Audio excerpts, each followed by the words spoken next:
মোহর বসনা শুনা পুনরূপী কতি মহামন্দ তজু বিদ্যাপদপতি পূর্বর বিতান্ত কতি তুমি নুশুনিলা যি বেলা তো তজু পিতাই আমাক দিলা কৰিলন্ত এককালে যজ্ঞ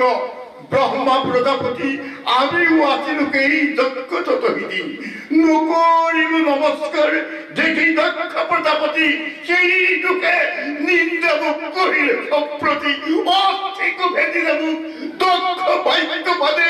দুঃখ রহিল মুখ শত্রুর হরর সন্ধানে অন্ত হবক নমস্কার অভিযান মহাজনে জানে তাক নাজানো আন যিটো হব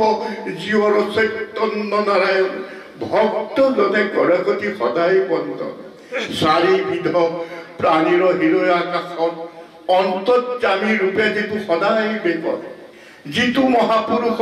চৈতন্য বাসুদেৱ তাহাৰ চৰণে হৰ নিশে কৰোঁ সেৱ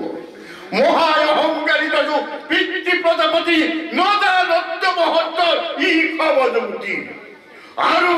আৰু খুদিও কহো তোমাৰ নিৰ্ণয় মোৰ মনে দক্ষ চাহিবে নালাগয় শুনা পুথি শুনা জৈতবী তোমাৰ অপিতু দেহৰ জন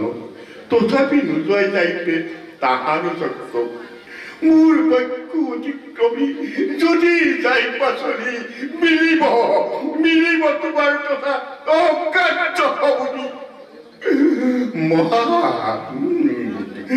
মহাপ্ৰতিব্ৰতা তুমি আমাৰ সুন্দৰী অতি সুলক্ষিনী তুমি দক্ষৰে জীৱনী তুমি কেনে কহিবা দক্ষৰ অহংকাৰ কহিবাক নোৱাৰিব অবৈধ আমাৰ এঠিকতে যজ্ঞ আশা এৰা মহাপতি মহাৰঙ্গে কৈলাসত থাকা গুণৱতী